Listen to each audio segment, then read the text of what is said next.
Buenos días, mi nombre es Elian Andrés Lara Camaño y continuando con la presentación del temario, pues hoy toca el término de sufrimiento fetal o también conocido como estado fetal inestable o bienestar fetal alterado. Somos la rotación 3470 y estamos bajo la tutoría del doctor Félix Canencia. Bueno, en cuanto a la definición sobre sufrimiento fetal o estado fetal inestable, pues el feto puede verse comprometido durante el periodo previo al parto o durante el propio parto. Puede ser asintomático en el periodo prenatal o puede sospecharse pues por anormalidades en la vida intrauterina del feto. Entonces, por sí solo, el estado fetal no tranquilizador o sufrimiento fetal no es un evento adverso, sino que es un indicador de una condición subyacente relacionada con el estado fetal. Es decir, esta condición está relacionada con la falta de oxígeno, que conduce posteriormente a una hipoxemia, a una acidosis metabólica, a una acidosis respiratoria y a una hiperlactacidemia. Entonces hay que tener en cuenta lo siguiente, y es que se presenta un intercambio feto-materno que permite obviamente la homeostasis, es decir, va a haber un intercambio entre el útero y la placenta. Este intercambio va a estar caracterizado por el paso del oxígeno. Entonces, ¿qué pasa con este estado fetal? Van a existir una serie de componentes que me van a alterar este paso fisiológico de la sangre y del oxígeno a través de la placenta y me va a generar un grado de hipoxemia en el feto. Entonces, ¿cuáles son para que se presente la homeostasis adecuada a nivel uterino y a nivel placentario? Primero, que haya un correcto aporte de sangre al espacio intervelloso. Segundo, que se presente un intercambio normal a nivel de la membrana placentaria. Tercero, que haya un aporte de sangre al útero en cantidad y calidad.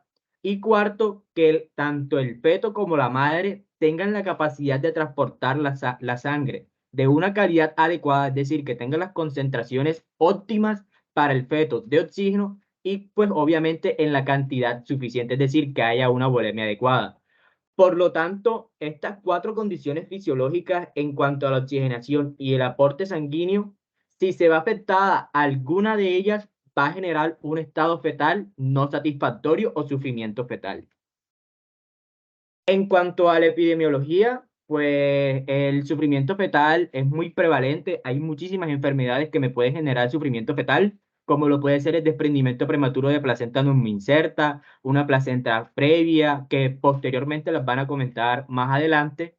Entonces tenemos que aproximadamente un 7,5 de las gestantes adolescentes desarrollan este cuadro patológico de forma mundial. Esto está comúnmente asociado con el estadio y el control prenatal de la madre, es decir, su condición socioeconómica que va a estar relacionado con el estado nutricional de la madre. En cuanto a la prevalencia, pues este incrementa hasta un 12% cuando se trata de países tercermundistas, pues relacionado con los factores que yo les estaba comentando anteriormente, el nivel sociodemográfico, la condición socioeconómica, factores ambientales, factores maternos, todo esto influye a la manifestación de esta patología. Y en cuanto a la anemia, en el embarazo tenemos de que genera aproximadamente el 40% de la manifestación de sufrimiento fetal en las gestantes. Bueno, existen una serie de condiciones asociadas al estado fetal no tranquilizador que predisponen a la manifestación de la condición y afectan el bienestar fetal. La causa más frecuente de sufrimiento fetal prenatal es la insuficiencia uteroplacentaria. Esta insuficiencia uteroplacentaria puede manifestarse clínicamente por un síndrome de restricción del crecimiento intrauterino. Es decir, esto va a conducir a la hipoxia fetal, al aumento de la resistencia vascular y todo esto en conjunto, es decir, la hipoxia fetal y el aumento de la resistencia vascular va a generar de que ese intercambio de oxígeno entre el útero y la placenta se vea afectado. Por lo tanto, van a existir una serie de condiciones, tanto maternas, de la placenta, del cordón umbilical y del feto, que predisponen a estas pacientes a que manifiesten un síndrome de insuficiencia fetal. Entonces, en cuanto a las condiciones maternas, tenemos la hipertensión crónica, la preeclampsia, la eclampsia, afectaciones vasculares, diabetes, uso de drogas, que es un tema muy importante, el uso de drogas en este caso, la hipoxia por alteraciones cardiorrespiratorias, hipotensión e infecciones. En cuanto a los factores en la placenta, tenemos los infartos, la fibrosis. Aquí hay que tener en cuenta pues que como la placenta no es un tejido muscular, pues es muy poco frecuente de que se presente fibrosis en las pacientes.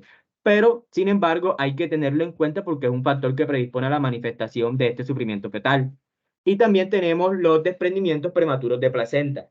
En cuanto a los factores relacionados con el cordón umbilical, tenemos el prolapso del cordón umbilical, el circular de cordón, nodos verdaderos, compresión del cordón umbilical, anomalías en vasos umbilicales.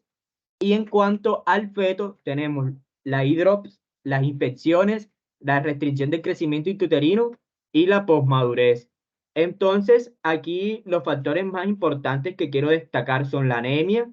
Esta es la condición obstétrica más frecuente que se presenta en el estado fetal inestable. El oligohidramnio, que también es un factor importante, es una condición en la cual hay un nivel bajo de líquido amniótico y esto obviamente pues genera una deficiencia en el tono fetal, en los movimientos fetales y sobre todo en la respiración fetal. La hipotensión inducida la hipertensión inducida por el embarazo posttérmino, es decir, después de las 42 semanas, el retraso del crecimiento intrauterino, el líquido amniótico teñido de meconio, que también son factores importantes en este caso.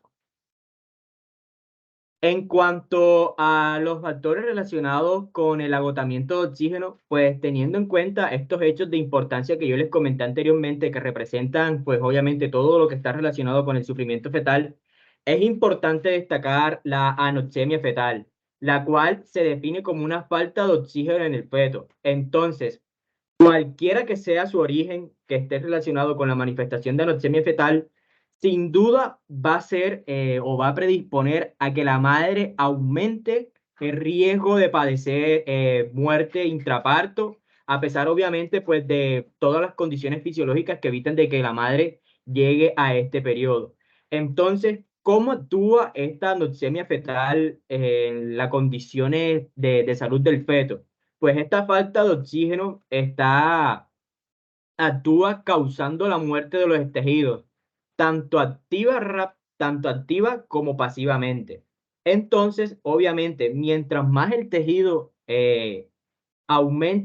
mientras más el tejido pues muestre la sensibilidad que tiene a la falta de oxígeno, mayor va a ser el grado de compromiso que se va a presentar. Esto genera, obviamente, que se presenten las siguientes tres conclusiones que conlleva el agotamiento de oxígeno. El primero, pues, es la hipoxemia transitoria sin acidosis metabólica. La segunda es la hipoxia tisular con riesgo de acidosis metabólica. Y la tercera es la hipoxia con acidosis metabólica. A continuación, seguirá mi compañera Marisabel en la explicación de estas patologías. Bueno, tenemos acá primeramente que el tejido más sensible a la anoxia es el nervioso, como bien sabemos, y esto nos confirma lo anterior que mencionó mi compañero, que nos indica que en 10 minutos de anoxemia completa o tiempos más largos de esa anoxemia parcial, esto nos pueden causar en el feto lesiones bastante irreparables, bastante complicadas. Y por eso tenemos que tener en cuenta que aun cuando en general hay mayor daño cerebral, mientras más dure o más severa sea esa anoxia, nunca puede preverse un caso particular de anoxia cuando van a producirse esas lesiones nerviosas. La anoxemia además en general puede causar también hiperemia por congestión venosa y en ocasiones también nos puede causar en el feto espasmos ya específicamente hablando de arteriolares que son más específicos. También pueden presentarse extravasaciones de sangre que se dan principalmente en el cerebro. Pero también se pueden dar en los pulmones, se puede dar también en la pleura, se puede también dar en el hígado, en el vaso, en el peritoneo, en el pericardio, en el riñón, etc. También en estos casos se puede presentar un edema que puede variar dependiendo del grado en que se encuentre, puede ser tanto grande como poco. Y lógicamente, cuando estamos hablando del sistema nervioso, hay que resaltar que se puede acentuar o puede presentarse bastante en el cerebro. En cuanto a la hemorragia intracraneana, esa también es causada por esa anoxemia y nos ofrece más a menudo un aspecto en los pacientes con petequias, que son esas pequeñas hemorragias que se dan de manera subdural y que se localizan con frecuencia en lo que se conoce como los núcleos de la base, pero que pueden extenderse también mucho más. También se dice que son poco frecuentes que se produzcan, pero se producen esos derrames amplios y también esas hemorragias intraventriculares. Siguiente, porfa. En cuanto al aparato respiratorio, la anoxia intrauterina le causa al feto siempre una inhibición de esa respiración fetal que se conoce como apnea.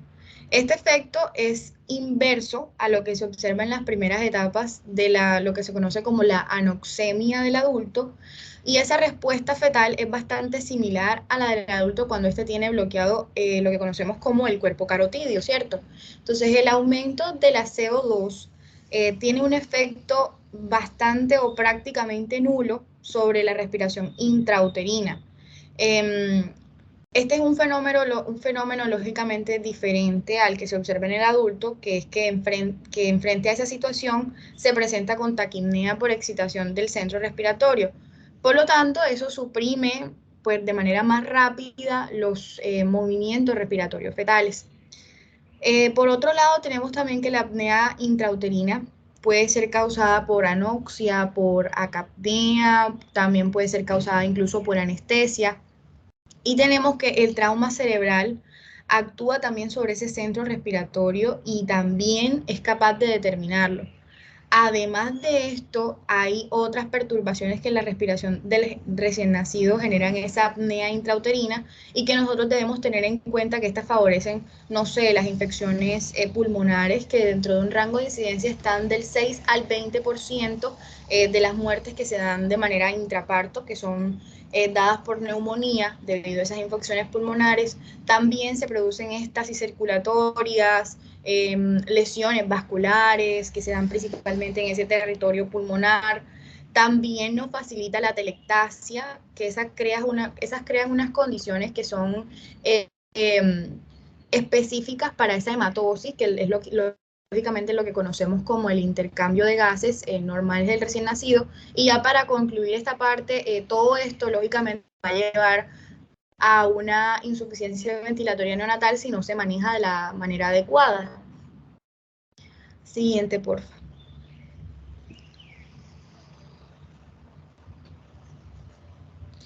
Bueno, acá tenemos el aparato circulatorio. La anoxia intrauterina modifica también esas frecuencias de esos latidos cardíacos del feto, ya sea por la anoxia del centro circulatorio vulvar o por una acción que tenga ya directamente sobre el sistema neurovegetativo. Esto había sido aceptado, que es un mecanismo compensador de la falta de oxígeno en los latidos fetales, que se hacían frecuentes primero y ya después venía lo que conocemos como bradicardia. Y pues lógicamente, como también sabemos, esto ocurre en eso que se conoce como la anoxemia del adulto, que es lo que les mencionaba anteriormente. El hallazgo constante de todos estos estudios que se realizaron fue la bradicardia y en etapas más avanzadas ya se presentaba arritmia cardíaca. Realmente el estudio determinó que no existe una demostración como tal, ¿cómo decirlo? No sé, objetiva hasta el día de hoy, de que esa taquicardia sea un resultado o una expresión directa de esa anoxia fetal. Por otra parte, también mencionan que nosotros debemos darle una correcta administración de oxígeno a la madre, que se debe hacer con mucha frecuencia, porque lógicamente esto nos va a ayudar a corregir esa bradicardia y esas arritmias fetales, pero el estudio también recalcó que esto no nos modifica la taquicardia. También observaron que las bradicardias eran casi constantemente seguidas de esa taquicardia transitoria que presentaban los pacienticos. Y pues admitieron que esa asociación de lo que se conoce como taquicardia anoxia puede ocasionalmente, pero o sea, no en todos los casos, pero se puede presentar ocasionalmente en uno que otro caso. Siguiente, por favor.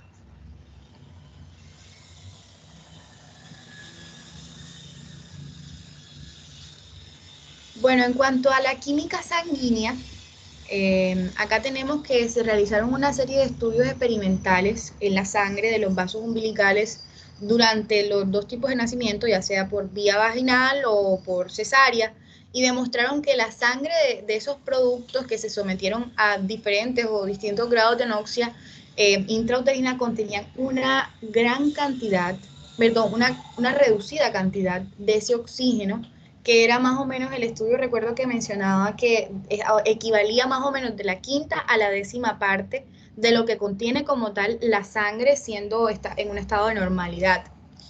Y también nos mencionaban que esa poca oxigenación permitía esa liberación de ácido láctico que lógicamente disminuía la reserva alcalina de la sangre.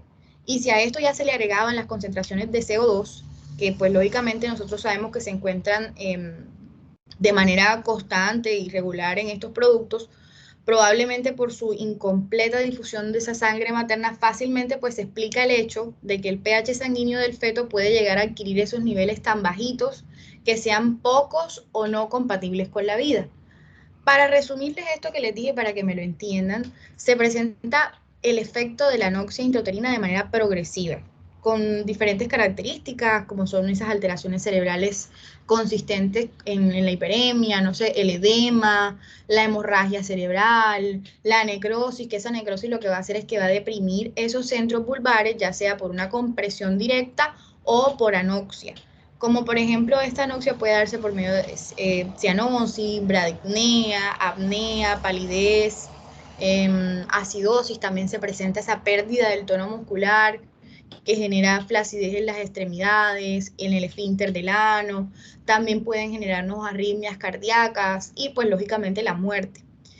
Y pues por esto tenemos que tener en cuenta que todas estas alteraciones son reversibles. Eh, si nosotros, lógicamente son reversibles si nosotros le damos al feto una correcta oxigenación.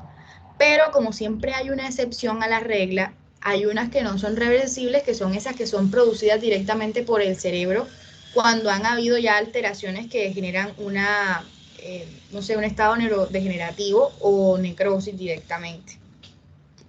Siguiente, porfa.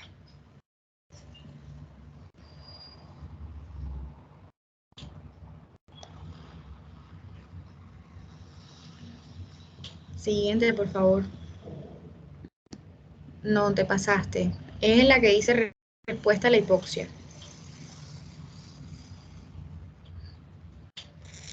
El anterior.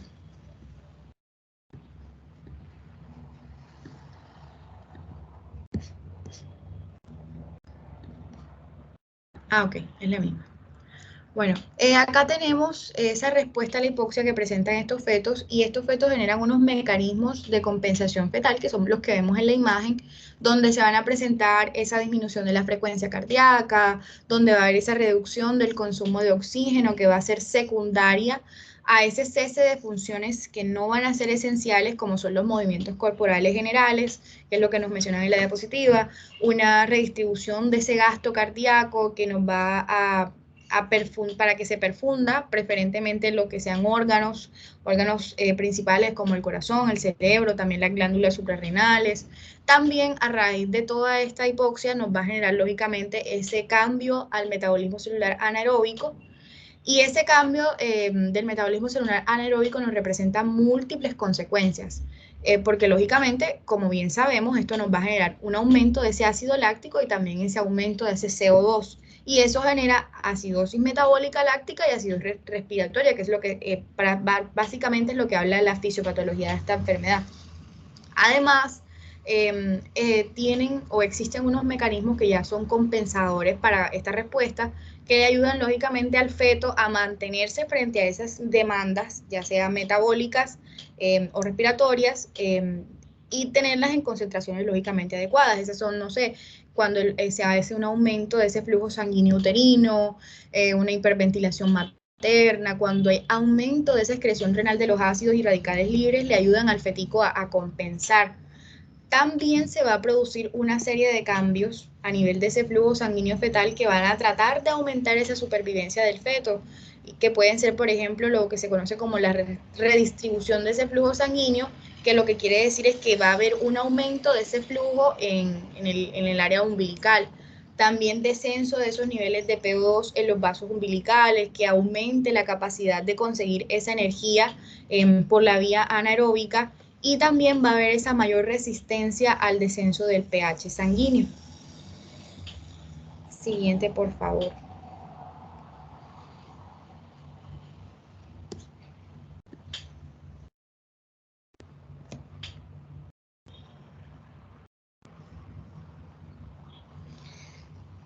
Bueno, acá es la fisiopatología. La fisiopatología, como les había mencionado, se centra en la disminución del intercambio feto-materno.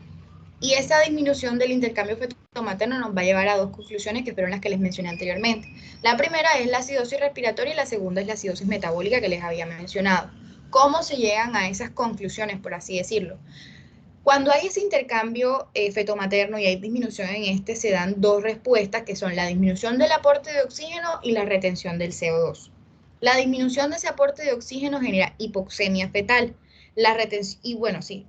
Genera hipoxemia fetal que nos genera hipoxia fetal que nos da esa glucólisis anaerobia y pues lógicamente al haber esa glucólisis se van a disminuir lo que son las reservas de glucógeno. Entonces, también a partir de esa glucólisis anaerobia se van a dar tres consecuencias, que son la disminución del consumo de oxígeno de la célula, va a haber ese aumento de hidrogeniones y va a haber alteración de la relación lactato-piruvato. Y pues ya nos va a llevar a esa acidosis metabólica. Y en cuanto a la retención de CO2, nos va a llevar a una hipercapnia, que lógicamente nos va a llevar a esa acidosis respiratoria que le estaba comentando. Bueno, muchas gracias. Hasta aquí continúo yo con la fisiopatología. Los dejo con mi compañera María Camila Carmona para que ella les siga explicando la continuación de este proceso fisiopatológico. Muchas gracias. Bueno, ya siguiendo con la fisiopatología, tenemos que tener en cuenta que este proceso fisiopatológico no termina netamente en lo que es una acidosis metabólica. De hecho, él sigue, que uniéndose junto con una acidosis respiratoria que también se da en este sufrimiento fetal, va a disminuir muchísimo más lo que es el pH, provocando otra acidosis sobreagregada, que lo que va a hacer es que todas esas reservas que hay de glucógeno se vayan agotando y agotando hasta el punto de interferir el funcionamiento enzimático. Entonces, este funcionamiento enzimático lo que va a provocar son lesiones que van a ser totalmente irreversibles en el organismo del feto. ¿Cuáles son los órganos específicos, los sistemas específicos que se van a ver afectados en este punto de la fisiopatología? El sistema nervioso central, el sistema pulmonar y el sistema cardíaco. Ahora bien, pasa por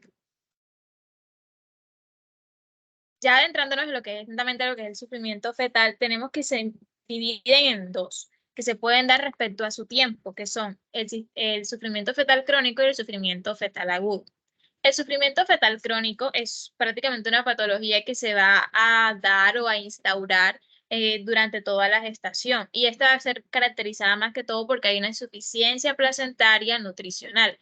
Esto va a provocar unos trastornos que van a afectar el desarrollo fetal como tal.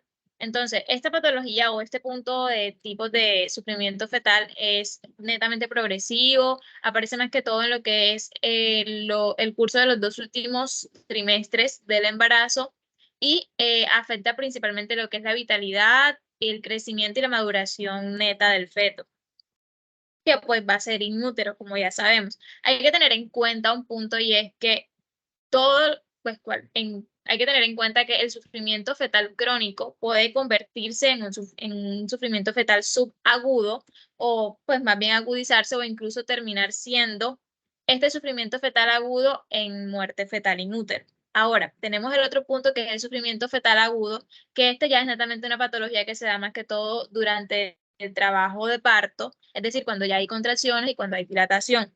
En este tipo de sufrimiento fetal, la característica principal aquí es que hay una insuficiencia respiratoria en el parto.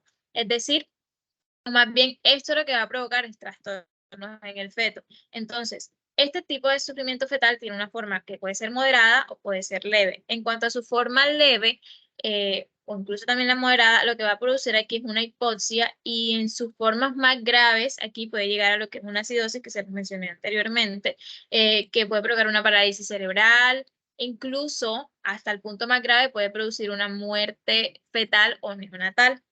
Hay un punto importante aquí y es que hay que diferenciarlo de lo que es la respuesta de estrés reactiva, ya que en el caso del sufrimiento fetal, este más que todo no se va a adaptar a lo que son las situaciones estresantes que se van dando. Pero en definitiva, lo que va a pasar es que pueden estar relacionados entre ambos. El sufrimiento fetal crónico puede agudizarse o incluso pueden ser independientes, como ya les mencioné.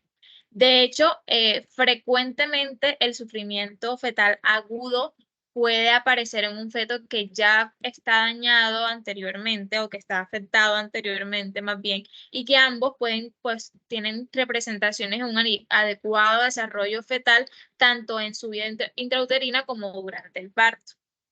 Pasa por. Ahora, ¿cuáles son los factores de riesgo que van a estar relacionados con este sufrimiento fetal? Se pueden dividir en tres, que son los preconcepcionales, los ambientales y hábitos de vida y durante el embarazo. Entonces, en cuanto a preconcepcionales, podemos tener, por ejemplo, las edades maternas extremas, más de 35, más de 40 años, la diabetes, que puede ser diabetes pregestacional o incluso diabetes gestacional. La desnutrición también tiene un factor importante, y el nivel económico, que puede ser pues, muy desfavorable en este punto. Ya durante el embarazo, ahí sí podemos incluir lo que es la diabetes gestacional, trastornos que tenga de la alimentación, trastornos hipertensivos como la preeclampsia, embarazo múltiple, antecedentes de un retardo de crecimiento intrauterino, que no haya asistido a las suficientemente veces de consultas prenatales, no haya tenido un control. Y pues también pueden ser infecciones que se dan durante el embarazo, porque ya sabemos que están las embarazadas muy propensas a este cuadro. Y ya respecto a los ambientales y hábitos de vida, tenemos que pueden ser, por ejemplo, exposición a agentes teratógenos o agentes de drogadicción, fumar, alcohol, drogas, la violencia intrafamiliar también tiene un factor importante. Entonces, todo esto en globalización va a llegar a un punto específico y es la patología de sufrimiento fetal, más que todo crónica. Pasa por. Ahora, ¿cómo vamos a llevar como el diagnóstico específico en este punto? Y es que vamos a evaluar lo que es la condición fetal, la maduración fetal, otros diagnósticos, otros procedimientos diagnósticos y una determinación específica de lo que es la reserva fetal. Entonces, la condición fetal va a estar más que todo relacionada con métodos exploratorios, donde, por ejemplo, en la sangre materna podemos determinar los valores de somatromatropina, que va a ser coriónica, gonadotropina coriónica, las fosfatasas alcalinas, la progesterona, los estrógenos. En la orina también pueden haber mediciones de pregnadiol o incluso estriol. Y ya en el líquido amniótico, por ejemplo, vamos a evaluar lo que pueden ser determinaciones más que todo hormonales, que pueden ser, por ejemplo, por una amnioscopia o una amniocentesis. De todos los parámetros que vamos a revisar o vamos a determinar en este punto, el que más nos proporciona como una mayor información en realidad va a ser el estradiol. ¿Por qué? Porque la producción de este estradiol va a estar más que todo relacionada directamente con lo que es el desarrollo intrauterino. Ahora, en condiciones patológicas, tanto el feto como la madre, en realidad, si se observa un descenso del estradiol, lo que va a indicar aquí es que va a haber una necesidad urgente de mejorar ese intercambio vascular entre la madre y el feto, siempre que sea posible. Entonces, si no se logra, se debe proceder a inducir el parto antes de que pues llegue a término en este punto. Y también es importante mencionar que hay que fijarse en si aparece o no meconio en el líquido amniótico, ya que este es producido prácticamente por una hipoxia crónica que se puede estar dando. Y también puede observarse en lo que es tiene que observarse en lo que es la extracción del líquido amniótico. Ahora, respecto a la madurez fetal, en realidad lo que vamos a ver aquí es que cuando el desarrollo del embarazo durante la gestación no es problemático, no se está dando de una manera adecuada, se debe proceder inmediatamente a una interrupción terapéutica del embarazo antes de que se termine de manera, pues, lo normal. Entonces, en estos casos, lo que hay que hacer es que determinar la madurez fetal y calcular el riesgo de qué posibles pues los mismos riesgos puede estar sufriendo este feto y compararlos con los riesgos que se puedan sufrir si el niño naciera prematuro o naciera inmaduro. Entonces hay que establecer como la diferencia y la comparación entre estos. En realidad lo que se hace aquí es se hacen unas pruebas de líquido amniótico que nos van a indicar el grado de maduración de los sistemas y órganos fetales, como por ejemplo el riñón que determina la creatinina ácido ureica, la piel de las células grasas también podemos determinarlas, el hígado con la bilirrubina, e incluso el pulmón que secreta lecitina y enfingomielina. Entonces, prácticamente esto es como una globalización de esto. Otros procedimientos diagnósticos que podemos tener en cuenta aquí es, por ejemplo, determinar el diámetro de la cabeza fetal. También nos ayudaría muchísimo mediante más que todo pruebas de ultrasonido. Una fetolografía, más que todo, es como una radiografía intrauterina del feto que vamos a ver la cavidad amniótica de este mismo. Y entonces tenemos otro punto importante aquí, es que en caso de, por ejemplo, pacientes que tengan RH negativa, pues tienen que ser sensibilizadas y se va a determinar la bilirrubina en líquido amniótico a través de una espectrofotometría. Y ya respecto a lo demás es la determinación de la reserva fetal, donde aquí lo que se va a hacer es determinar determinar si hay como un test de tolerancia fetal respecto a las contracciones que se están induciendo artificialmente, es decir, prácticamente como si fuera una prueba de estrés. Siguiente, por. Ahora, siguiendo con los tipos y relacionándolos con la etiología más que todo, tenemos que en cuanto a la etiología del sufrimiento agudo fetal, las causas más que todo van a ser de déficit de oxígeno, que por lo general van a ser secundarias a una insuficiencia uteroplacentaria, una compresión del cordón umbilical y otras complicaciones fetales, como por ejemplo sepsis o que se esté dando incluso una hemorragia.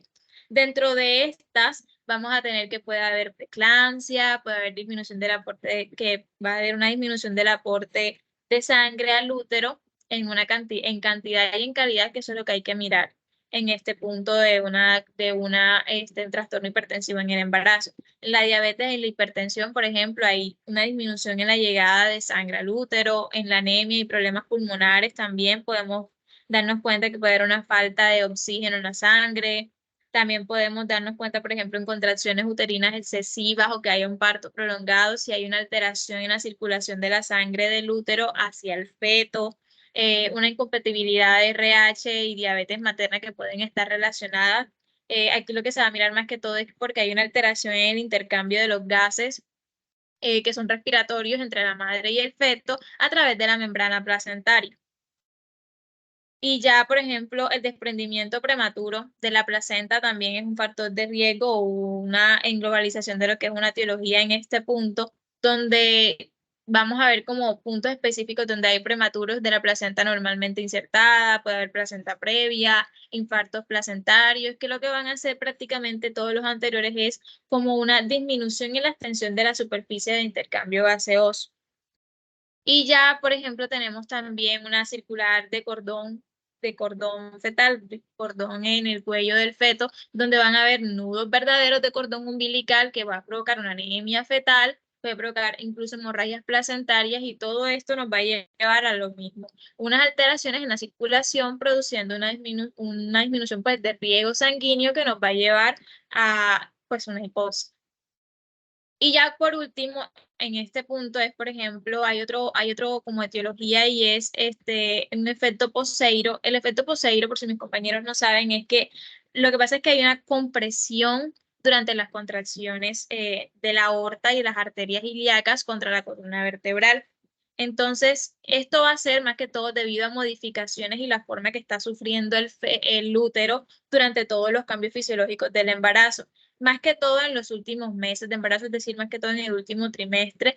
¿Y qué se va a detectar aquí? Es que hay una disminución en la amplitud que se va a ver en el pulso femoral durante las contracciones uterinas. Y para suprimirlo, pues debemos prácticamente colocar al paciente en decúbito lateral izquierdo. Respecto a la monitorización, que es otro de los criterios de evaluar un sufrimiento fetal, ya que evaluar el bienestar fetal, mi compañera Cristina va a seguir adelante.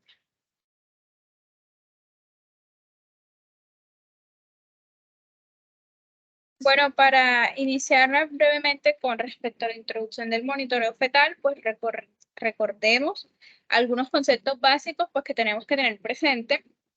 Y es que pues, la frecuencia cardíaca fetal se considera normal cuando los latidos cardíacos por minuto oscilan entre 110 y 160.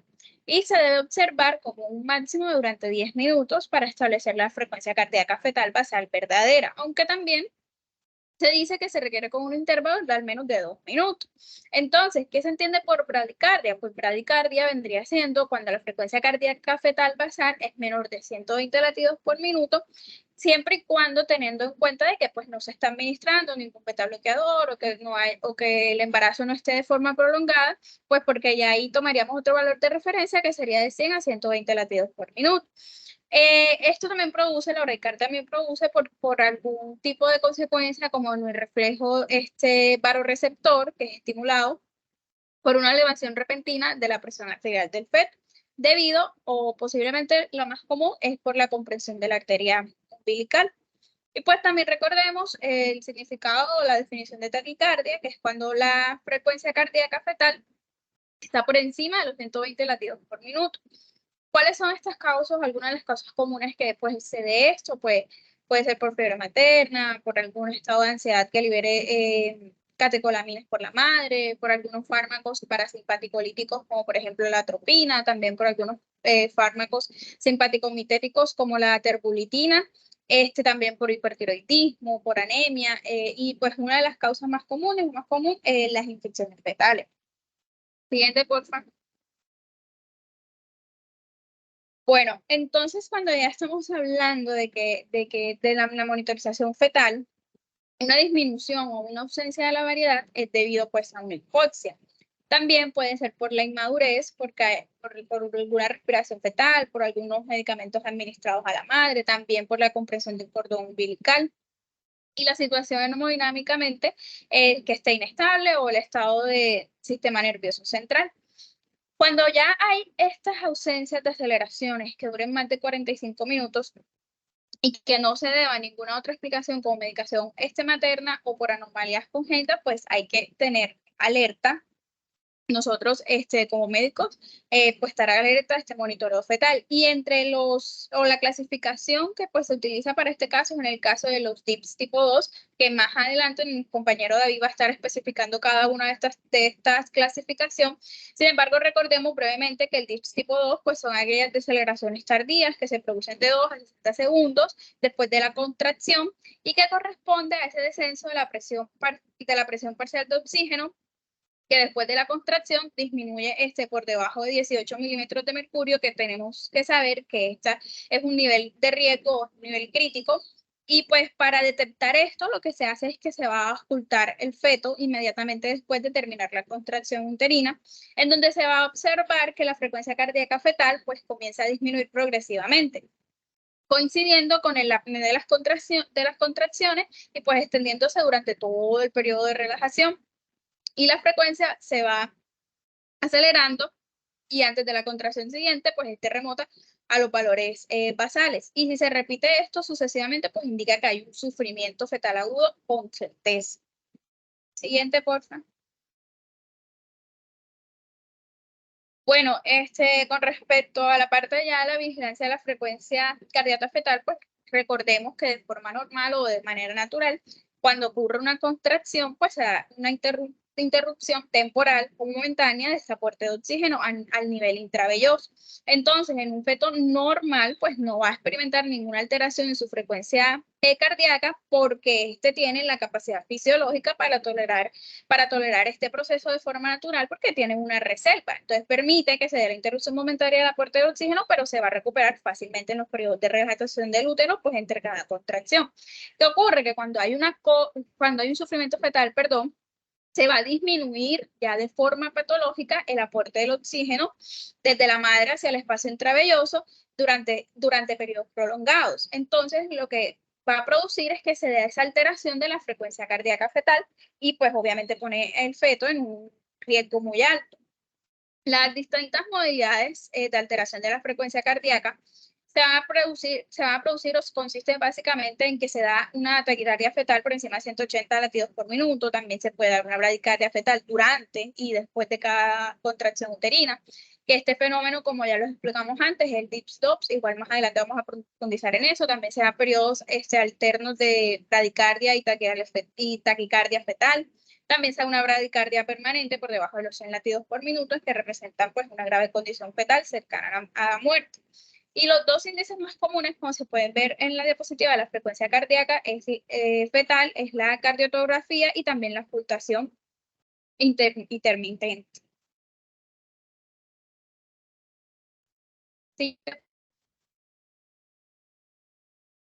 Siguiente, por favor. Bueno, aquí básicamente es una representación gráfica de cómo, o más bien de recordar la posición correcta de la madre en el momento de hacer la realización del trazo, ya que esta tiene que ser semisentada o de cúbito lateral. No se puede en la posición de cúbito supino porque lo que va a hacer es que va a ocurrir una compresión en la arteria aórtico cava y entonces esto va a generar pues la alteración del monitoreo fetal y vamos a tener una prueba con un seco, con un rango de equivocación bastante elevado. Entonces la posición correcta es semisentada o de cúbito lateral que permite el paso fisiológicamente hablando o anatómicamente hablando correcto de la circulación materno-fetal. Siguiente, por favor. Bueno, ya para el bienestar fetal en general, pues se evalúan diferentes métodos, pues tenemos los métodos clínicos, tenemos los métodos bioquímicos y pues biofísicos, y los cuales cada uno pues va a encargarse de evaluar ciertas áreas específicas, como por ejemplo en los clínicos, pues obviamente nuestro principal motor, nuestro principal factor siempre va a ser la frecuencia cardíaca fetal, los movimientos fetales, que para esto pues nosotros utilizamos una memotecnia que es 10-10, que es decir, que tienen que haber 10 movimientos en 10 horas. Pues obviamente, teniendo en cuenta algunos factores de riesgo de la insuficiencia placentaria, como antecedentes de embarazo ectópico, las madres que ya han tenido diabetes o hipertensión antes de, también han tenido antecedentes de OITO o alguna sospecha de reducción del crecimiento intrauterino o alguna enfermedad sistémica de la madre. También tenemos los medios bioquímicos, pues que aquí vamos a encontrar el pH de cuero cabelludo, que es una prueba que es muy específica para determinar la alteración del bienestar fetal, pues hoy en día se utiliza como la prueba de referencia para evaluar esa hipoxia intraparto, ya que se ha demostrado que en situaciones donde el metabolismo es anaerobio, pues la glucosa se va a descomponer en piruvato, como bien sabemos. Entonces esta vez se va a convertir en iones de hidrógeno y de lactato. Entonces, al aumentar estos últimos, va a superar la capacidad del tampón de la sangre materna y pues produce un descenso en el pH. Y pues a través de esta prueba nosotros vemos bienestar fetal o no. Y pues también tenemos otras pruebas bioquímicas como el esteroide unitario plasmático, el lactógeno placentario, el B1-glucoproteína específica. También tenemos los medios biofísicos como la cardiotopografía, que básicamente vamos a estar hablando bastante de eso. Y pues esta puede ser invasiva o no invasiva. Siguiente, por favor. Y ya continúa mi compañero David con las contracciones uterinas. Bueno, siguiendo de la mano con lo que es la evaluación del bienestar fetal, bueno, hay que tener algo en cuenta primero. Esto básicamente, bueno, se llama o se conoce también como monitoreo fetal electrónico. Ahora, ¿qué cosas debemos tener en cuenta antes de entrar un poco más en materia sobre este? Bueno, principalmente recordemos que va a medir lo que son las contracciones, la actividad de las contracciones uterinas y además la frecuencia cardíaca fetal. De la frecuencia cardíaca fetal, lo que podemos, digamos, destacar es que recordemos que entonces hay fluctuaciones o por decirlo así, no hay una frecuencia cardíaca fetal constante, obviamente. En el feto es, digamos, dirigida por el sistema nervioso autónomo, tanto parasimpático como simpático. Entonces, lo que hace que básicamente como situaciones donde generen hipoxia o que hayan presencia de alteraciones ácido-básicas, pues entonces eso lo que hace es que esto se refleje en dicha control de la frecuencia cardíaca fetal. Ahora, en cuanto ya entrando a las variables que evalúa, digamos, este monitoreo fetal electrónico, pues tenemos como primero las contracciones uterinas. ¿Qué podemos destacar aquí en las contracciones uterinas? Pues por lo general que si nosotros encontramos normal aquellas contracciones que están por debajo o igual a 5 en 10 minutos. Mientras que denominamos taquisystolia a cuando encontramos más de 5 contracciones en 10 minutos. Ahora, otro punto importante a destacar aquí en cuanto a las contracciones es que solamente la evaluación numérica de cuántas contracciones se presentan durante 10 minutos, pues no es, digamos, lo ideal solamente, sino que también se puede, digamos, evaluar otros aspectos con respecto a las contracciones, como intensidad, duración, tiempo de relajación y así sucesivamente. Ahora, otro ítem importante con respecto al monitoreo fetal electrónico es que recordemos que, digamos, que no, todo esto es, digamos, independiente de tanto la persona que realiza el monitoreo como también sí, tanto de él como de lo que puede llegar a interpretar él o otras personas. ¿A qué me refiero con esto? Pues técnicamente hubo un estudio donde, digamos, a 5 tetras lo que le hicieron fue que les montaron varios monitoreos fetales y entonces, digamos que se diferenciaron, digamos que decían una cosa y después otra al momento de distinguir las alteraciones que había en dichos monitoreos. Y de hecho también después en otro estudio lo que hicieron fue que 4 tetras pues les mostraron monitoreos fetales durante, digamos, un tiempo y esos mismos monitoreos fetales se los presentaron a los 4 meses y pues también difirieron de las, digamos, determinaciones que habían hecho durante la primera evaluación. Pasa. Bueno, ya en cuanto al segundo punto que tenemos que tener en cuenta en cuanto al monitoreo fetal, pues la línea de base. Técnicamente, siguiendo de la mano el punto que les comenté en la diapositiva anterior, de que hay fluctuaciones entre digamos, la frecuencia cardíaca fetal. Entonces, por lo que una manera de determinar un promedio es técnicamente trazando una línea base que, como su nombre indique, trace o cubra todos los ciclos cardíacos que mayor se pueda al momento de trazar esa línea. Entonces, trazamos esa línea y se dice que se toma como base, pero hay que recordar siempre que el hecho de que tracemos esta línea no determina únicamente, digamos, o limita la frecuencia cardíaca fetal a este número, sino que recordemos que varía en cuanto a fluctuaciones. ¿Pasa? Bueno, el tercer concepto o tercer parámetro que se evalúa en cuanto al monitoreo fetal, pues es la variabilidad. Entonces, el concepto de definición de este parámetro va de acuerdo a la línea de base. Entonces, tenemos que, obviamente, la frecuencia cardíaca fetal va a fluctuar, entonces la variabilidad nada más y nada menos que oscilaciones que existen de esa línea de base a determinada frecuencia cardíaca fetal. Entonces, se dice que por lo general, lo normal o lo que podemos llamar moderado es que esté entre 6 latidos por minuto y 25 latidos por minuto en un minuto. Siempre se va a evaluar este parámetro en un minuto. Entonces, se dice que encontramos variabilidad ausente.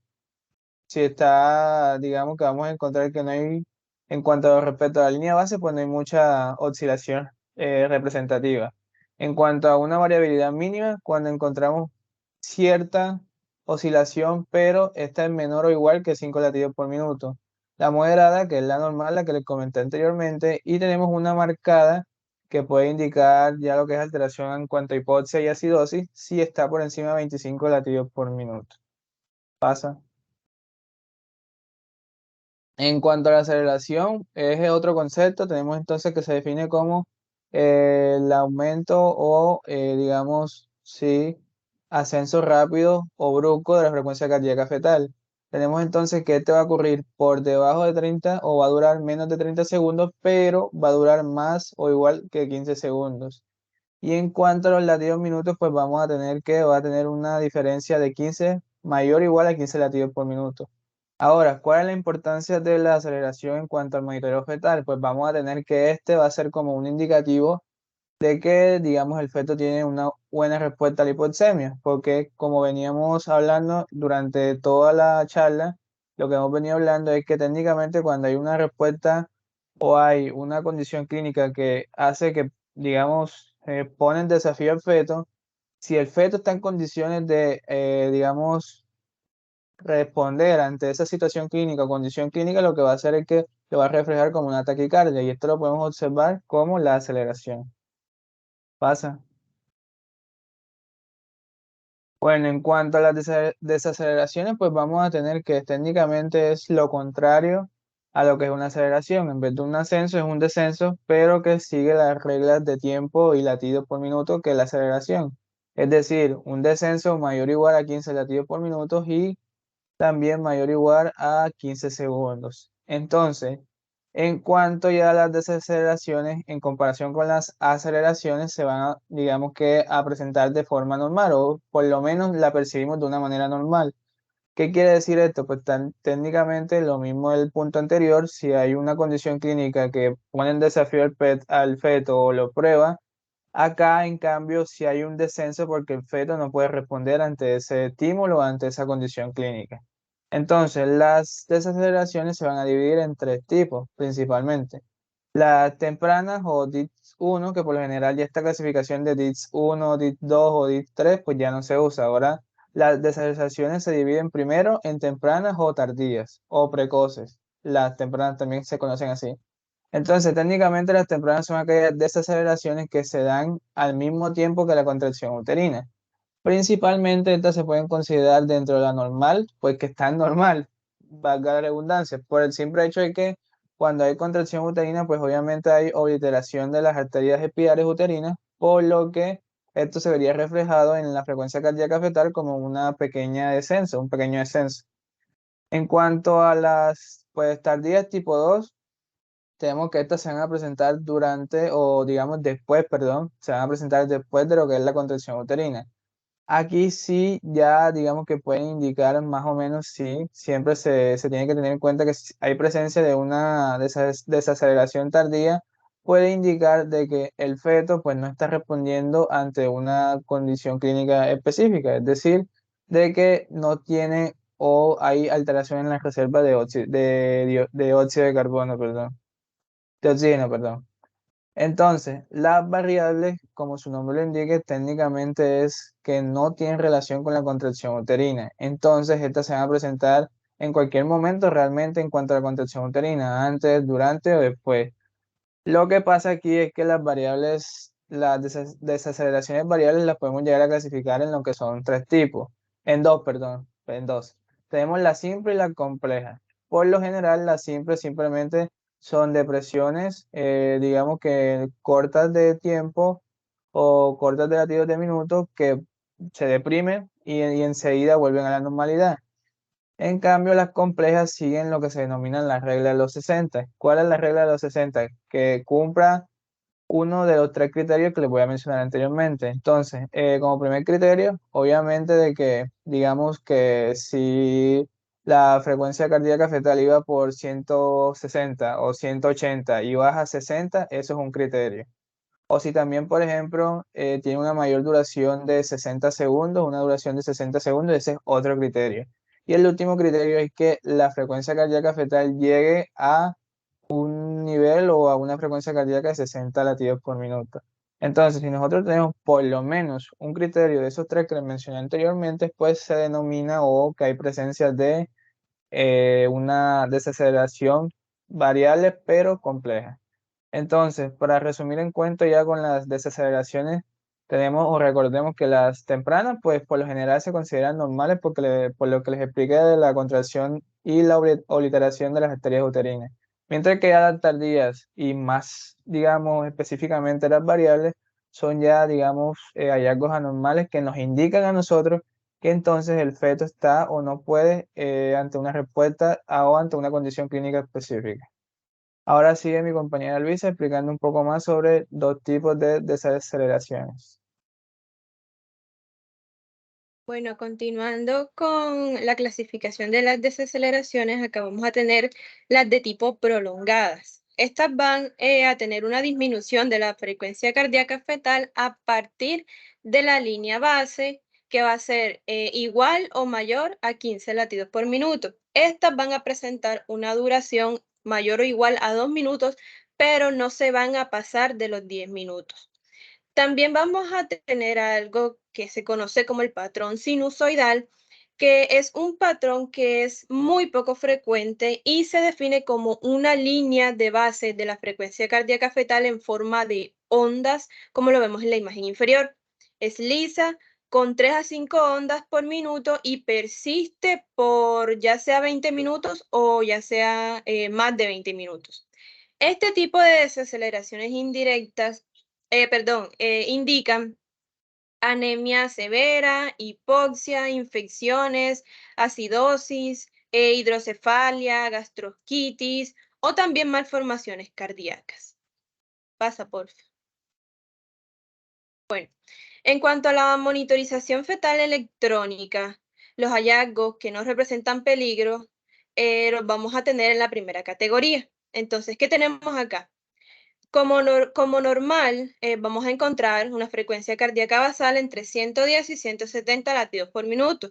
Puede haber variabilidad moderada, los descensos tardíos o variables son ausentes, tienen que ser ausentes. Las desaceleraciones tempranas pueden estar presentes o pueden ser ausentes. Y las aceleraciones pueden estar presentes o pueden ser ausentes. Esto es categoría 1. Pasa, por favor. Bien, los trazados de la frecuencia cardíaca fetal en categoría 2 van a ser indeterminados. Estos no son predictivos del estado ácido base fetal, que es anormal. Actualmente aún no hay mucha evidencia para poder clasificarlos como categoría 1 o como categoría 3. Estos trazados exigen evaluación y vigilancia continua y tomando también en consideración las circunstancias clínicas asociadas. Entonces, en la categoría 2 de los trazados de la frecuencia cardíaca fetal, se van a incluir todos aquellos trazados que no son incluidos tanto en la 1 como en la 3. Entonces, van a representar una cantidad apreciable de los trazados hallados en la clínica. Y la categoría 2 incluye cualquiera de los trazados siguientes. En la línea de base, ya sea bradicardia no acompañada de ausencia de variabilidad o taquicardia. En cuanto a la variabilidad de la frecuencia cardíaca fetal de la línea de base, variabilidad mínima, ausencia de la variabilidad no acompañada de desaceleraciones recurrentes o variabilidad marcada. Y en las aceleraciones, ausencia de aceleraciones inducidas tras la estimulación fetal. También en las desaceleraciones periódicas o episódicas, las desaceleraciones variables recurrentes van a ir acompañadas de variabilidad de la línea de base mínima o moderada. La desaceleración acá puede ser también prolongada, mayor o igual a 2 minutos, pero no se va a pasar de los 10 minutos.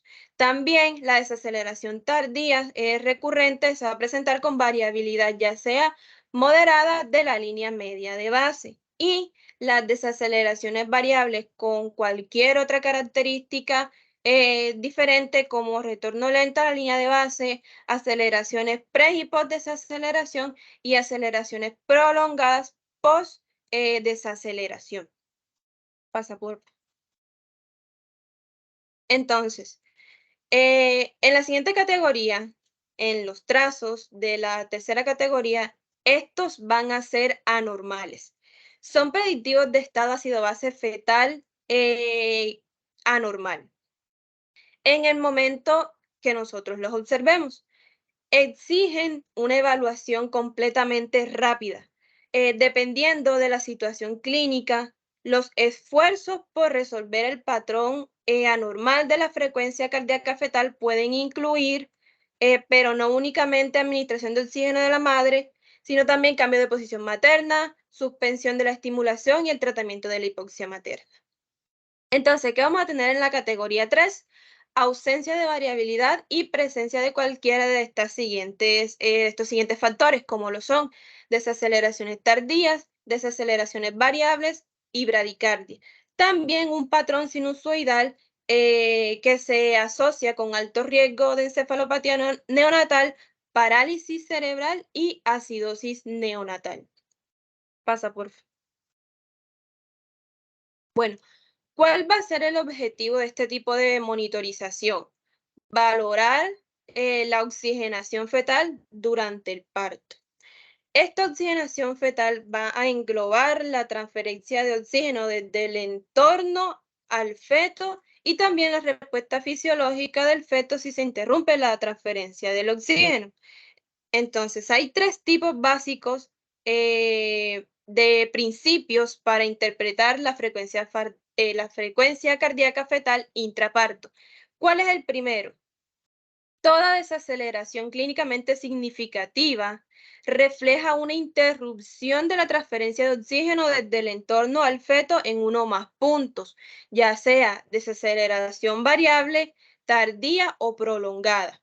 Bien, entonces el oxígeno va a ser transportado desde el entorno del feto por medio de la sangre materna y fetal a través de una vía que incluye los pulmones de la mamá, el corazón, los vasos, el útero, la placenta y el cordón umbilical. Entonces, la interrupción de ese camino que lleva el oxígeno en uno o más puntos puede desencadenar a desaceleraciones en la frecuencia cardíaca del feto. También la interrupción del oxígeno por compresión del cordón umbilical puede dar paso a desaceleraciones de tipo variables. Bien, entonces, una disminución de la perfusión placentaria durante la contracción también va a dar lugar a una desaceleración de tipo tardía. Una interrupción en cualquier punto del camino del oxígeno puede dar lugar a una desaceleración de tipo prolongada. Aunque las desaceleraciones variables, tardías y prolongadas tienen un mecanismo fisiológico levemente diferente, todas ellas tienen un elemento en común desencadenante, que es la interrupción del camino del oxígeno en uno o más puntos. A continuación los dejo con mi compañero Manuel Echenique para que siga hablando de este tema. Siguiente, pues, ok. Bueno, continuando el tema que nos hablaba Luisa, pues bueno, la interrupción de la oxigenación fetal puede dar lugar a una lesión hipóxica neurológica fetal. El camino que va desde de una oxigenación fetal normal hacia una o hasta una lesión hipóxica, pues incluye una serie de etapas fisiológicas para poder llegar allá. La primera etapa va a ser una hipoxemia, que pues se va a definir como la disminución del contenido de oxígeno en la sangre. La hipoxemia pues puede llevar a una disminución del contenido de oxígeno en los tejidos y esto nos va a dar lo que es la denominada hipoxia. Esta hipoxia tisular nos va a provocar un metabolismo anaeróbico, una producción alta de ácido láctico y al final nos va a producir lo que es una acidosis metabólica en los tejidos. Eventualmente, gracias a todo este mecanismo, el pH de la sangre pues va a caer dando lugar a una acidez metabólica. Y pues como dato, en el año 2008, el National Institute of Child Health and Human Development Planning Workshop identificó 2 características de la frecuencia cardíaca fetal que predicen fiablemente la ausencia o la presencia de la acidez metabólica y de lo que sería todo este mecanismo fisiológico de la hipoxia que estaba diciendo. Y estos dos son lo que es la variabilidad moderada y lo que se venía hablando mucho antes, que son las aceleraciones. Siguiente diapositiva. Bueno, ahora vamos a hablar sobre lo que es la interrupción aguda de la oxigenación fetal. Y esta, pues, no va a producir una lesión neurológica si no hay una acidemia metabólica severa fetal significativa. Bueno, en 1999 hasta 2003, el International Cerebral Palsy Task Force y la Sociedad Americana de Pediatras pues, publicaron una declaración de consenso que pues, identificaba los criterios necesarios para que una deprivación aguda de lo que es el oxígeno intraparto pueda considerarse como una causa de lesión neurológica en dicho neonato. Pues esta declaración de consenso apoyaba 20 organizaciones internacionales y concluían que pues, la acidemia fetal metabólica significativa era como un pH en la arteria umbilical menor a 7.0 y un déficit de la base mayor a 12 mol. Esta es una precondición esencial pues para lo que sería un predictivo de lesión neurológica hipóxica aguda intraparto y que nos puede llevar pues a una parálisis cerebral. Siguiente diapositiva.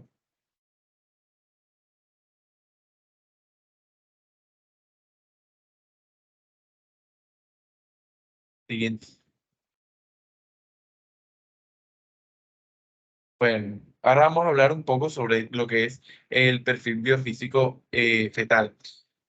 Bueno, la prueba de perfil biofísico fetal pues se hace un poco para aprender sobre la salud del bebé y poder observarla. Y aquí pues se usan métodos ecográficos especiales para registrar el movimiento, los aumentos de la frecuencia cardíaca, con el movimiento obviamente, en lo que es el tono muscular, frecuencia respiratoria y la cantidad de líquido amniótico que rodea al bebé. Si estas 5 áreas pues se encuentran de los límites normales, se considera que pues el bebé está en un buen estado de salud o un óptimo estado.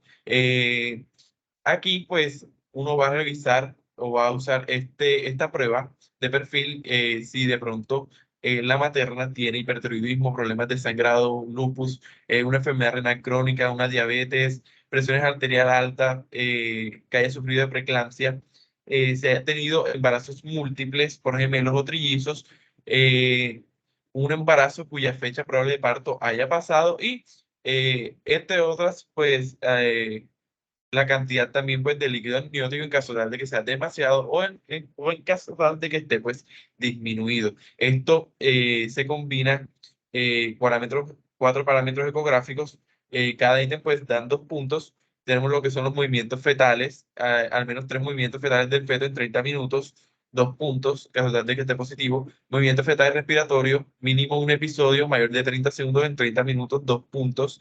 Tono fetal mínimo en un episodio de flexo extensión del tronco o al abrir y cerrar las manos, 2 puntos. Y tenemos un índice de líquido amniótico, bolsa, la mínima debe ser de 2 centímetros, un total de 8 centímetros. Bueno, la interpretación son 10 puntos óptimos, 8 puntos normales, 6 puntos seguimiento estricto y 4 puntos o menos, pues va a sugerir ya un compromiso fetal instaurado. Siguiente diapositiva. Bueno, ahora vamos a hablar un poco sobre la resucitación fetal. Bueno, las medidas de reanimación intraútero están encaminadas a corregir las deficiencias de la función respiratoria de la placenta y así pues prevenir la situación hipóxica y la futura acidosis. Por ello, entonces, pues los fetos con asfixia crónica son muy malos candidatos para una resucitación intrauterina por esto mismo. Sin embargo, en estos casos de asfixia aguda, de pronto origen materno, como puede ser la hiperactividad uterina, la hipotensión, el shock, problemas respiratorios y metabólicos, se pueden mejorar la situación fetal intraútero, aunque tengan una situación de asfixia ya persistente. El éxito pues, de estas medidas permite continuar con el trabajo de parto y esperando pues, lograr un parto vaginal normal. A menos que haya pues otra complicación que nos haga pues sugerir un método diferente de parto. Sin embargo, pues la extracción fetal debe planearse si las medidas de reanimación intraútero fracasan o no resultan pues de utilidad por tratarse de una asfixia fetal crónica. La extracción vaginal solo la vamos a plantear si se puede realizarse igual o más rápidamente que por la cesárea. Y en caso de que sea pues necesaria la extracción del feto, la reanimación uterina tiene objeto lograr que el feto pueda ser extraído, al menos pues parcialmente recuperado, reduciendo lo que veníamos hablando, nivel de hipoxia y acidosis, y lateralmente pues lo que sería el futuro daño. Bueno, y aquí pues en la diapositiva podemos ver que tenemos como primero la laterización materna, administración de líquidos, corrección de hipotensión, hiperoxigenaria materna y tenemos la tocólisis y la amniofunción. Siguiente.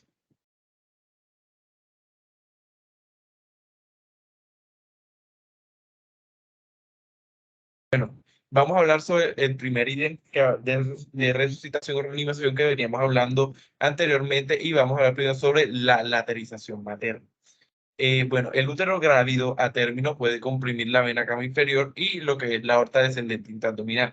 Lo que esto va a producirnos una hipotensión y una disminución del flujo sanguíneo uteroplacentario y asimismo nos va a disminuir, gracias a esto, pues la saturación de oxígeno fetal. El efecto es máximo en una formación pues, de cúbito supino, puede ser hasta un 30% de disminución de la fracción de eyección materna. pero esto puede producirse también en menor medida en posición supina con una inclinación, una posición semisentada, incluso pues una bipedestación.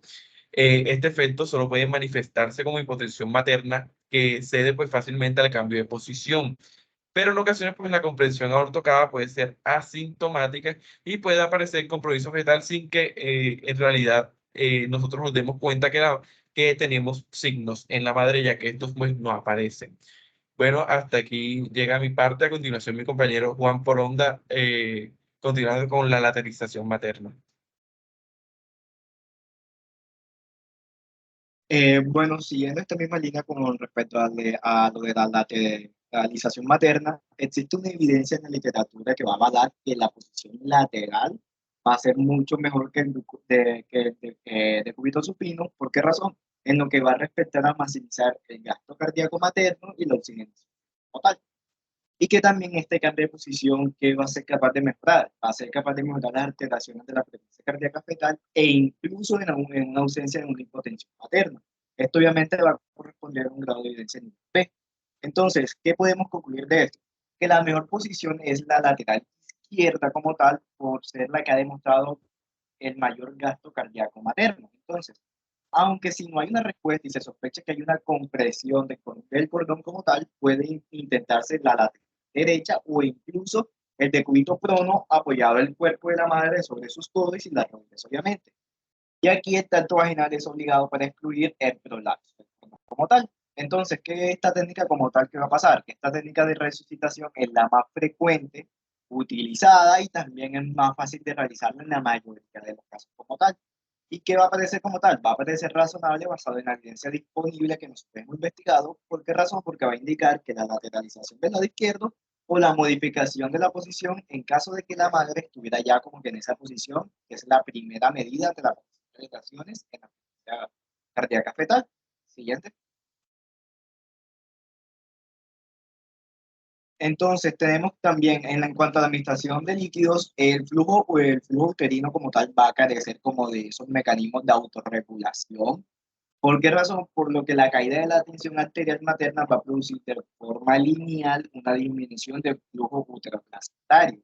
Y por lo tanto, esto va a tener como consecuencia, va a impactar en la oxigenación fetal. Entonces, ¿qué tenemos que tener en cuenta acá?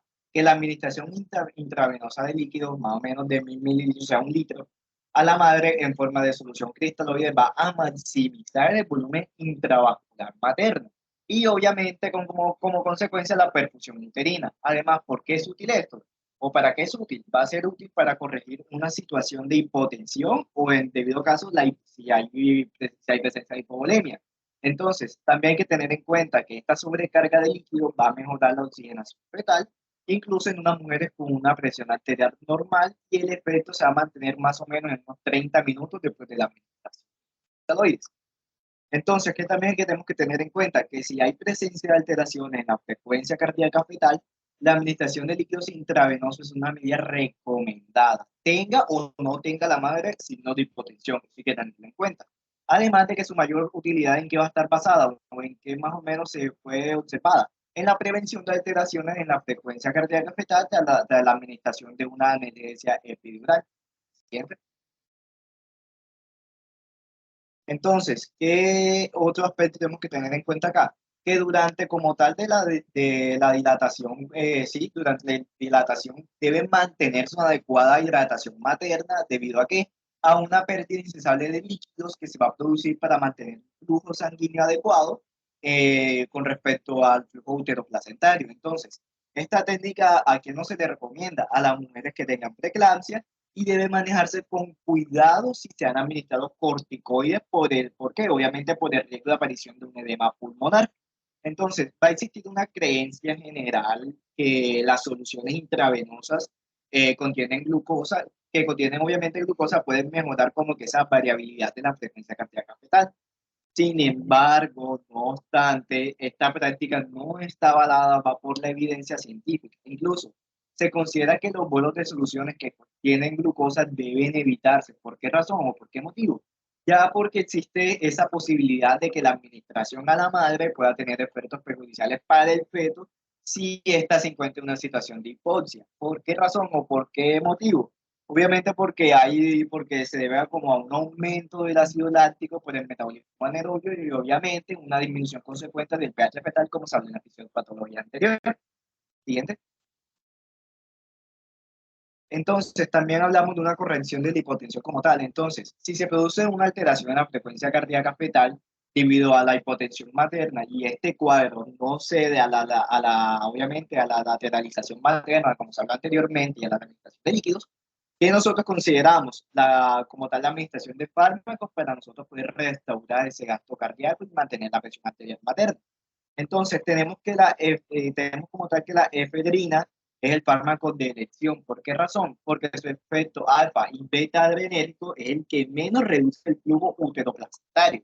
Además, ¿por qué razón? Porque este va a atravesar como tal la placenta y va a disminuir el pH en la arteria umbilical. Pero, ¿qué tiene como consecuencia? Va a aumentar la frecuencia cardíaca fetal y su variabilidad cuando se usa durante el parto. Entonces, como tal que tenemos en cuenta que el gasto cardíaco del feto va a depender de la frecuencia cardíaca fetal y por lo tanto, si este va a presentar una taquicardia fetal, el beneficio de aumento de la frecuencia cardíaca fetal es probable que supere a su efecto metabólico perjudicial.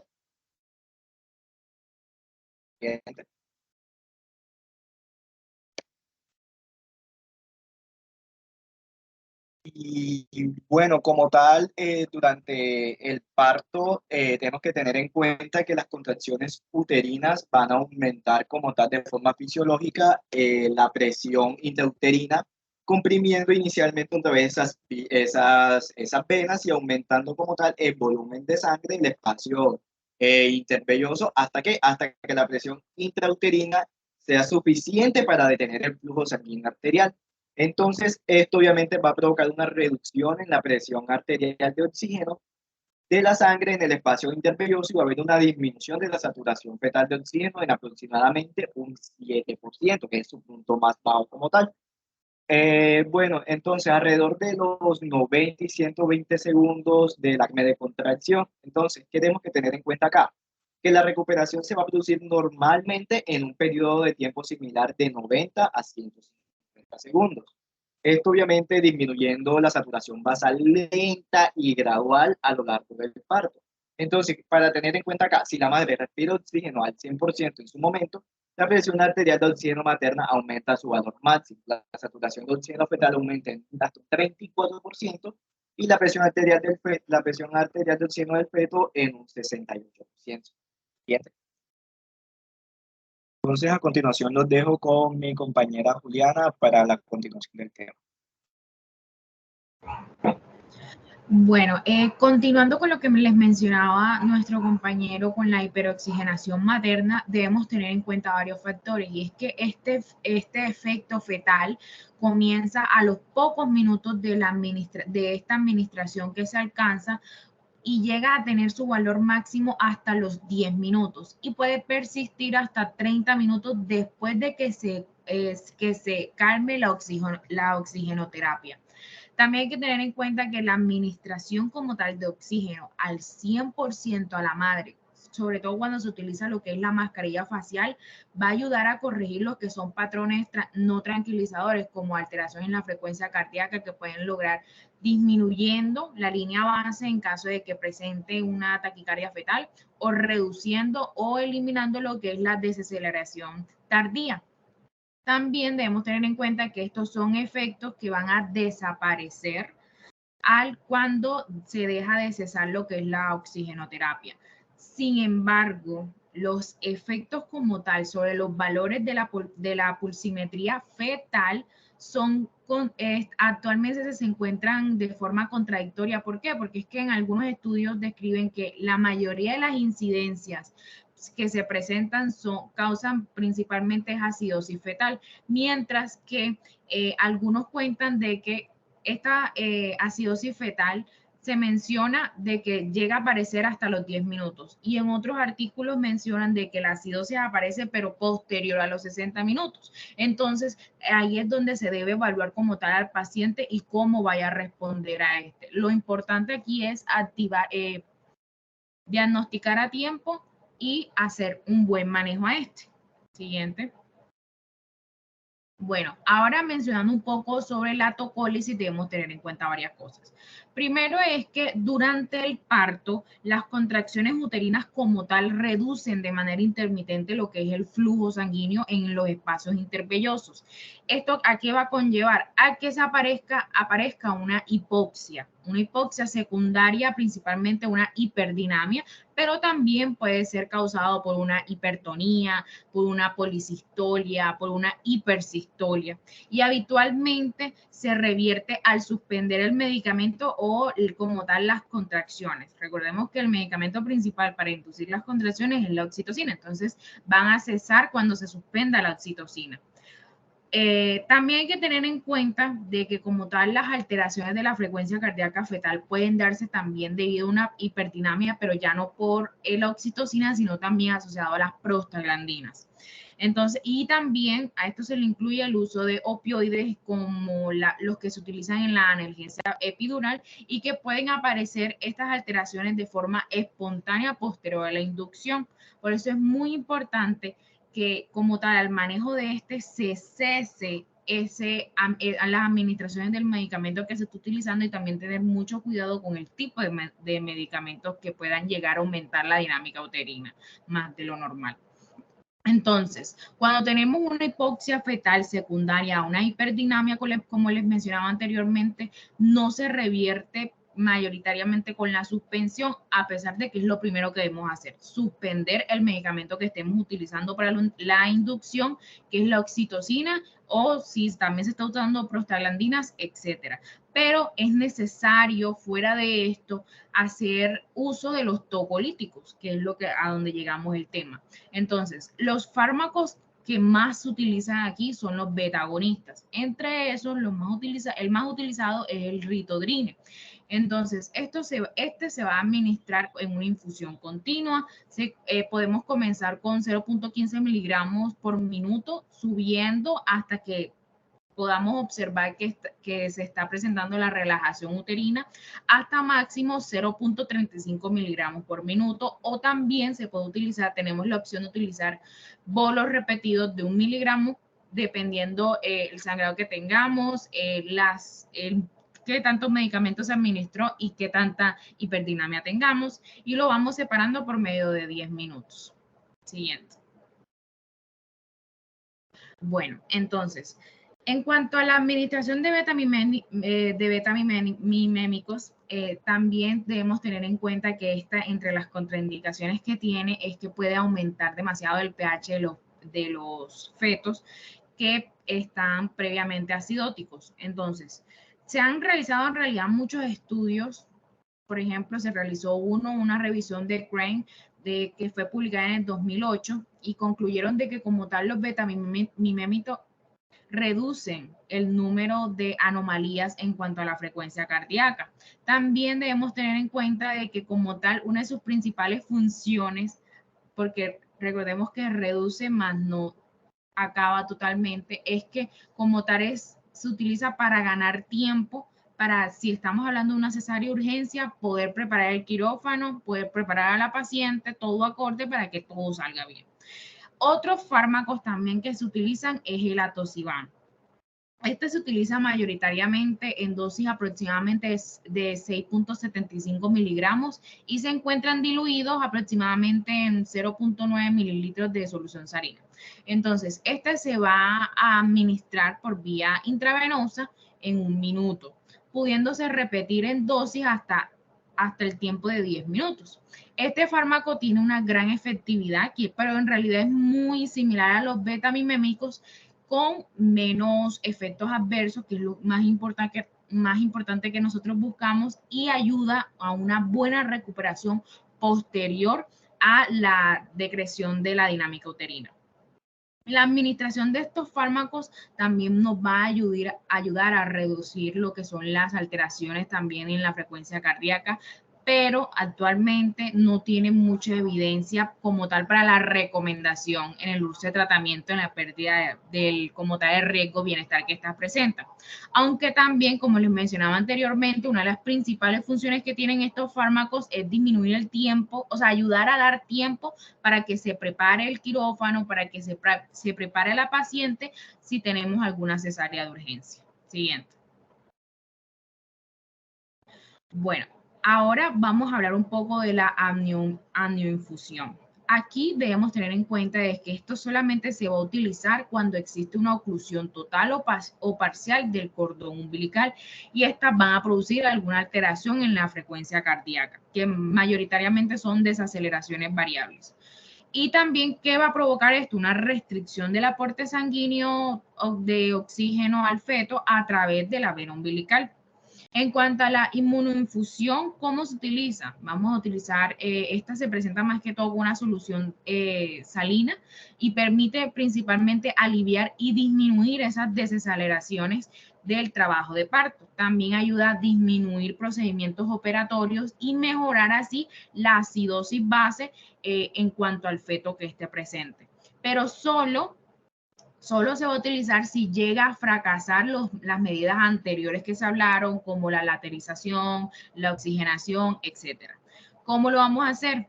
La técnica como tal consiste en infundir en el interior de la cavidad uterina una solución salina a través pues, de un catéter de presión intrauterina, más o menos se diluye en 999 mililitros hasta la desaparición de las desaceleraciones. Ya cuando desaparecen o por lo menos disminuyen, lo podemos bajar a 180 mililitros por hora. Una vez se consigue normalizar, eso solamente lo podemos hacer si se llega a normalizar por medio de registros cardiotocográficos que se evaluó anteriormente. Siguiente. Bueno, por último, también debemos tener en cuenta que no existe un límite como tal de líquido para poder infundir, aunque debemos entender que este se debe suspender si se produce una elevación del tono uterino cuando se encuentra aproximadamente mayor a 25 milímetros de mercurio. Y la técnica se considera fallida, que eso también es muy importante que lo tengamos en cuenta, si tras una infusión más de 800 mililitros no se den las desaceleraciones. En cuanto a este procedimiento, también se han investigado muchísimo, se han hecho muchos estudios, se ha comprobado que reduce la incidencia de las desaceleraciones variables en cuanto a la frecuencia cardíaca fetal y también logran disminuir la práctica de cesáreas en general de la paciente. Todos sabemos que las cesáreas contienen muchas contraindicaciones, muchos riesgos en las pacientes, aunque en realidad son bajos los estudios que evidencian de que es como tal una técnica de bajo riesgo. Como todo, tienen altas probabilidades de riesgo, por eso solamente se puede utilizar de manera de urgencia. Siguiente. Bueno, ahora los voy a dejar con mi compañera Juliana González, que les seguirá hablando sobre la resucitación fetal.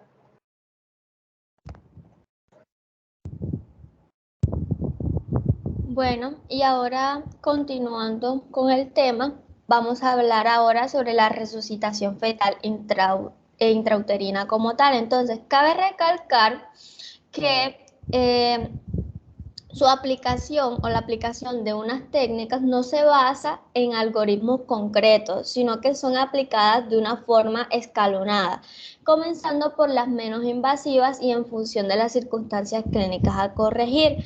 Entonces, no obstante, es más eficaz la aplicación de varias maniobras combinadas que aplicar una sola maniobra, ya que al utilizarse estas conjuntamente, obviamente su eficacia se va a potenciar entre ellas.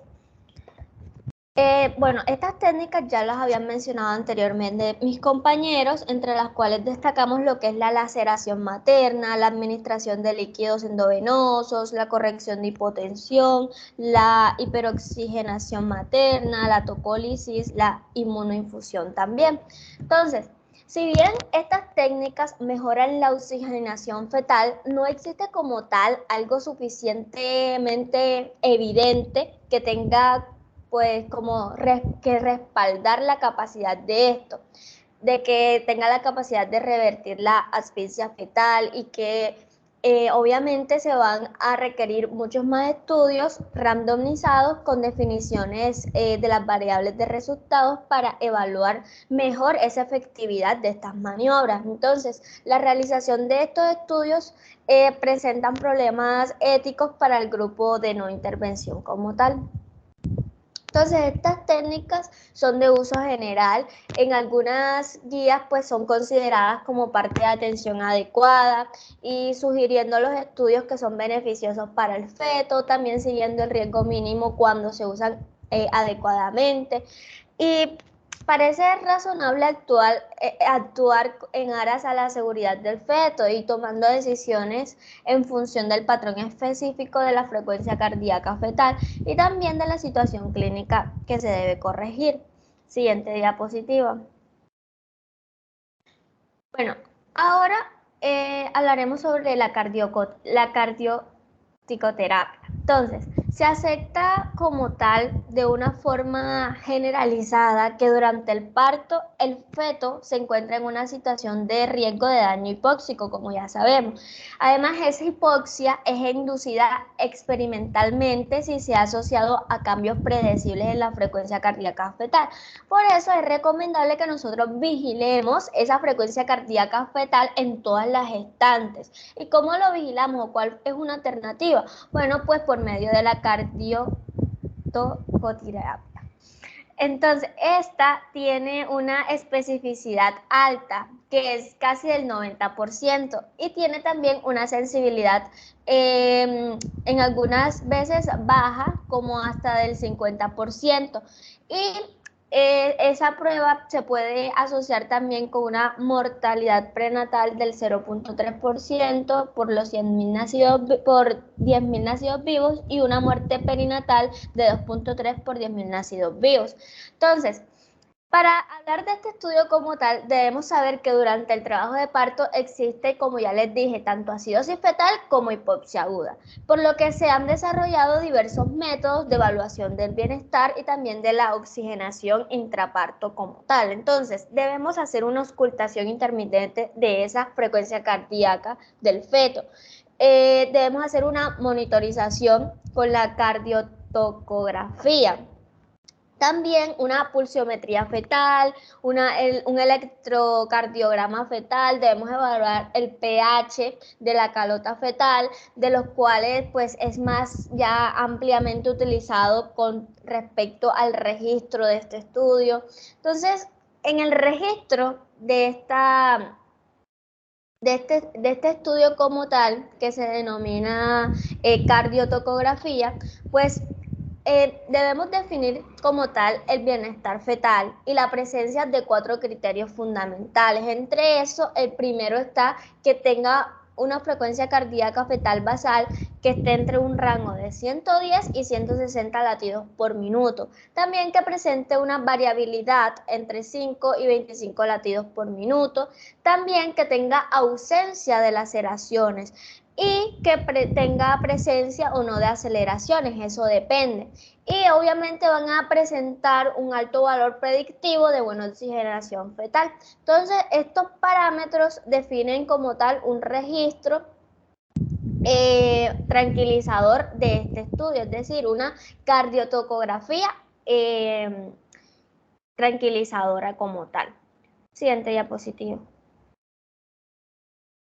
Bueno, ya aquí tenemos un cuadro en el que podemos observar la clasificación de esta cardiotocografía con relación a la frecuencia cardíaca fetal. Entonces vemos que se dividen en 4 situaciones. Lo que le estaba hablando anteriormente, que era la cardiotocografía tranquilizadora y la no tranquilizadora. En la tranquilizadora tenemos una frecuencia cardíaca de 110 a 160 latidos por minuto. Va a haber una variabilidad que puede ser mayor o igual de 5. No existen las aceleraciones como tal, pero sí van a existir las aceleraciones. Ya en el que no es tranquilizador, ya aquí la cosa cambia. Ya la variabilidad va a ser menos de 5 durante unos 40 a 90 minutos y las desaceleraciones van a ser un poco variables, con más del 50% de contracciones y van a ser demasiado prolongadas, van a tener un rango aproximado de hasta 3 minutos. Y aquí ya no van a existir como tal las aceleraciones como en la tranquilizadora, sino que aquí va a haber ausencia de esas aceleraciones. ¿Qué más? Bueno, la frecuencia cardíaca debe estar en un rango de 100 a 109 y ya cuando se da como tal la combinación de varias observaciones no tranquilizadoras, se origina algo que se llama la cardiotocografía anormal, que es esta que estamos viendo en la parte final del cuadro, en la que podemos observar una frecuencia cardíaca menor de 100 o también mayor de 100 latidos por minuto con un patrón sinusoidal más de 10 minutos. Ya la variabilidad va a ser bastante menor también, va a durar menos de 5 durante unos 90 minutos. Está todavía veremos si se presentan aceleraciones o no, pero lo que sí debemos tener en cuenta es que las desaceleraciones van a ser variables, sí se van a presentar, pero van a ser variables y van a ser atípicas, con más del 50% de las contracciones o desaceleraciones que también pueden ser tardías. O, como ya les dije, que también pueden ser prolongadas. También vamos a encontrar otra que es preterminal, otra cardiotocografía que es preterminal, que esa más que todo se asocia con la ausencia total de la variabilidad y de la reactividad. Y se puede presentar o no se puede presentar con desaceleraciones o en su defecto con bradicardia también. Siguiente diapositiva. Bueno, ahora con respecto a la prevención como tal, esta la vamos a clasificar en 3 momentos. Uno que es prenatal, otro que es el trabajo de parto y uno neonatal. Entonces, con respecto a la prevención prenatal, ¿qué debemos tener en cuenta? Debemos tener en cuenta los criterios de riesgo, debemos tener de la paciente, pues debemos tener en cuenta también la regionalización de los recursos según niveles de complejidad que tenga pues la paciente como tal. También debemos tener en cuenta la atención prenatal normalizada. Ya con respecto al trabajo de parto, debemos tener la monitorización clínica, tener en cuenta los riesgos también perinatales. Debemos tener un manejo conservador del trabajo de parto y una adecuada asistencia del periodo expulsivo como tal. Y ya en la parte neonatal como tal debemos tener una atención óptima del recién nacido por personas pues calificadas en las técnicas de reanimación y también de recién nacido de alto riesgo. Siguiente diapositiva. Bueno, ya a manera de conclusión, el bienestar fetal pues debe vigilarse siempre durante el trabajo de parto. Todo es posible mediante una ocultación intermitentes, mediante monitorizaciones electrónicas continuas. Se deben usar bastantes técnicas para la descripción de 5 parámetros como las contracciones uterinas, la frecuencia cardíaca basales, la variabilidad, la presencia o ausencia de aceleraciones y desaceleraciones. Se debe diagnosticar la causa de la alteración y también implementar maniobras de reanimación intrauterina porque estas nos van a ser de suprema importancia y de suprema utilidad. Y si luego pues de la reanimación intrauterina como tal, el trabajo de parto puede continuar de un modo habitual, pero si este no mejora, pues debe procederse a la interrupción del embarazo por una vía más expedita como tal. Entonces, bueno, no siendo más, ya doy gracias a los expositores y a nuestro tutor Félix Canencia por orientarnos en la organización del tema. Muchas gracias por su atención.